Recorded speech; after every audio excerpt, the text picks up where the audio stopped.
और कैसे हैं आप लोग। देखो दोस्तों, क्या है कि मेरिट लिस्ट तो आ गए हैं किसके, एमपीआईयूज़ के, ऑल इंडिया वालों के भी और स्टेट कोटा वालों के भी। बड़ा आश्चर्य हो रहा है कि पहले राउंड में 3500 बच्चे ऐसे हैं, मतलब 3587 स्टूडेंट ऐसे हैं जिन्होंने पहले राउंड के लिए अप्लाई करा है, किसके लिए, स्टेट राउंड के लिए।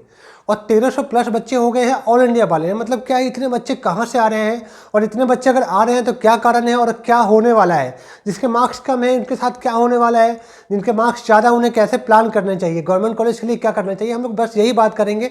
हालांकि वीडियो बड़ा नहीं होगा, तो बिल्कुल आप लोग अगर चैनल पर नए हो तो चैनल को क्या करना, सब्सक्राइब कर देना और वीडियो को लाइक कर देना, ठीक है। हालांकि दोस्तों एक बात समझो, देखो 3587 सीट में से मतलब स्टूडेंट में से 2300 बच्चे ऐसे हैं, 2386 बच्चे ऐसे हैं जो स्टेट कोटा के हैं। और आउटसाइडर की बात करोगे तो चूंकि आपको पता है कि मध्य प्रदेश के बाहर के भी जो लोग हैं वो स्टेट कोटा में पार्टिसिपेट कर सकते हैं, तो 1245 ऐसे सीटें हैं, ऐसे बच्चे हैं जो स्टेट कोटा में आ गए हैं। मतलब 2300 ये, 2387 ये और 1245 ये टोटल क्या है, 3500 बच्चे हैं जो स्टेट कोटा में पार्टिसिपेट कर रहे हैं। जो कि आपको पता है हर बार इतना होता है, लेकिन पहले राउंड में इतना नहीं होता है। और उसका कारण क्या है, देखो दोस्तों, बड़ा कॉम्प्लेक्स हो जा रहा है ये जान करके, ये समझ करके कि जिसके नंबर 500 से ज़्यादा है वैसे वैसे 21 बच्चे ऐसे हैं, मतलब 21 बच्चे ऐसे हैं, स्टूडेंट ऐसे हैं जिन्होंने 500 से ज़्यादा नंबर होने के बावजूद भी एमपीआईयूज़ के स्टेट कोटा में उन्होंने क्या करा, पार्टिसिपेट करा है। तो मेरे भाई, मेरे ख्याल से देखो, आप पार्शियल के चक्कर में किसी और को फंसा रहे हो, ये सही नहीं है। वही हम लोग बात करें तो 450 नंबर से और 500 नंबर के बीच की बात करें तो 83 स्टूडेंट ऐसे हैं जिसके सारे 400 नंबर से ज़्यादा, मतलब 500 के बीच में है। मतलब टोटल ओवरऑल हम लोग बात करें तो 450 नंबर से अधिक मार्क्स वाले बच्चे 103 बच्चे ऐसे हैं जो स्टेट कोटा वाले काउंसलिंग में पार्टिसिपेट कर रहे हैं। वहीं अगर 420 से प्लस की बात करोगे तो टोटल 185 बच्चे ऐसे हैं, मतलब गवर्नमेंट कोटा के कॉलेज के लगभग देखोगे तो मैक्सिमम सीटें यहाँ उठती हुई आपको दिखाई देंगी। मतलब 185 ऐसे स्टूडेंट हैं जो स्टेट कोटा में पार्टिसिपेट करा है। कहाँ का, मध्य प्रदेश का, है ना, जिसका डोमिसाइल क्या है, यस है, मतलब मध्य प्रदेश के हैं वो, ठीक है। हालांकि दोस्तों इसका फायदा भी है, इसमें फायदा ऐसा है कि 420 नंबर वाले कितने बच्चे हैं, 185 बच्चे हैं। और अगर आप गवर्नमेंट कॉलेज की सीटें कैलकुलेट करोगे और सबको अगर खुशी लाल और अष्टांग ही ना चाहिए, तो मेरे ख्याल से अगर बारीकी से समझदारी के साथ अगर आप चॉइस फिलिंग करोगे तो बड़ा आसानी से आपको क्या होगा, गवर्नमेंट कॉलेज मिल सकता है। लेकिन वो गवर्नमेंट कॉलेज कैसे मिलेगा, जब आप चॉइस फिलिंग तरीके से करेंगे। ऐसा नहीं ओवर स्मार्ट बन करके कि भैया हमें तो सके 2 कॉलेज चाहिए तो मैं 2 ही लूँगा, ऐसा नहीं है। आपके मार्क्स होंगे तो ही आपको वो कॉलेज मिलेगा। तो सावधानी के साथ आपको ध्यान देना। देखो, मेरिट लिस्ट का मतलब यही होता है कि आप अपने आप को समझ पाओ, अपने आप को जान पाओ कि आप किस रैंक पे आते हो। क्योंकि आपको पता है कि 400 से नंबर से अधिक वाले बच्चे 280 हैं, वही 350 से अधिक वाले बच्चे क्या है, 455 बच्चे ऐसे हैं जो 350 नंबर से अधिक ला करके भी स्टेट कोटा में उन्होंने पार्टिसिपेट करा। तो बढ़िया है। देखो, ओवरऑल स्टूडेंट की बात करोगे तो बहुत ज़्यादा नहीं है। बस अगर हम लोग चुभने वाली बात क्या है, तो 500 से ज़्यादा नंबर वाले जो 21 बच्चे आ गए हैं जो कि खुशीलाल के 21 सीट खराब करेंगे, वो गलत है, ठीक है। क्योंकि आपने ऑल इंडिया वाले काउंसलिंग में भी आपने देखा था कि 496 596 वाले बच्चे आ गए थे। और अभी के टाइम पे देखोगे तो शुरू के 80 बच्चे कहीं ना कहीं वो, मैं ऑल इंडिया वाले पे भी आऊँगा, बिल्कुल 2 मिनट वीडियो को देखो, बिल्कुल आगे ऑल इंडिया के वाले मेरिट लिस्ट के ऊपर हम लोग आते हैं, ठीक है ना। तो दोस्तों ऐसे ही बात करोगे तो 300 से अधिक नंबर वाले बच्चे कितने हैं, 726 है। वही 200 से अधिक नंबर वाले 1700 बच्चे ऐसे हैं।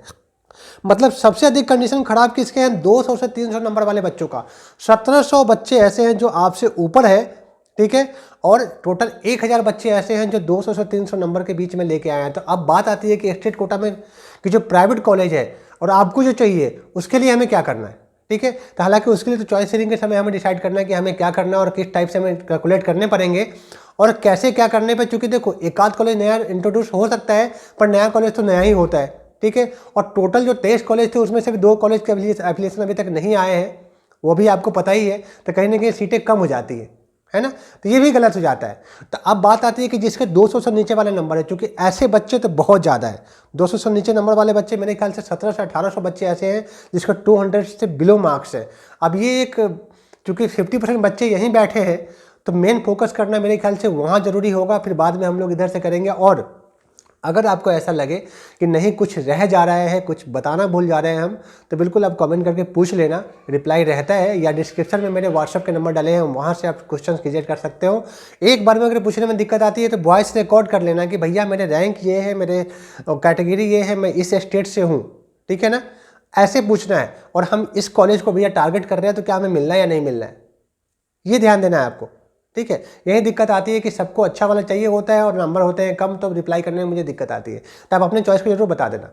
बात दोस्तों हम लोग करें स्टेट से पहले, थोड़ा सा हम लोग ऑल इंडिया वालों की बात कर लेते हैं। देखो दोस्तों, ऑल इंडिया वालों में कंडीशन ये आ रही है कि जो आप देख रहे हो ना, सीटें खाली, किसी में 3, किसी में 4, किसी में 5 सीटें खाली है। ये क्यों हो रहा है? क्योंकि जो अपग्रेडेशन वाली कंडीशन है ना, जो अपग्रेड करने वाले बच्चे हैं, बहुत सारे बच्चों ने, लगभग 100 बच्चे के आसपास में ऐसे बच्चे हैं जो अपग्रेड करें हैं। अब इतना बच्चा अपग्रेड किया तो क्या हुआ, वो सीटें फंस गई हैं, मतलब उन्होंने रिपोर्ट भी नहीं करा, और क्या हुआ, उसके सीट वहाँ पे ख़त्म भी दिखा रहे हैं। तो ये तरीका सही नहीं था मेरे ख्याल से, अपग्रेडेशन का ऑप्शन देना ही नहीं चाहिए थे। क्योंकि आप जब अपग्रेडेशन का अपग्रेड कर रहे होगे तो आपको ऐसा मैसेज आया होगा कि भाई आपको फिर से चॉइस फिलिंग भी करना है। तो मेरा मतलब ये है कि 2-2 सीट इंगेज कर देंगे जो हाई मार्क्स वाले बच्चे हैं, तो ये मेरे ख्याल से सही नहीं है। हालांकि अब जो हो रहा है उसमें तो पीसना आपको ही है, लॉस तो आपको ही होना है। क्योंकि 1300 बच्चे जो हो गए हैं, 200 बच्चे और आ गए हैं नया रजिस्ट्रेशन के माध्यम से। और एक बात और ध्यान रखना, जिन्होंने रिपोर्ट कर लिया है उसके नाम भी इसमें आ रहे हैं, तो ये भी गलत है।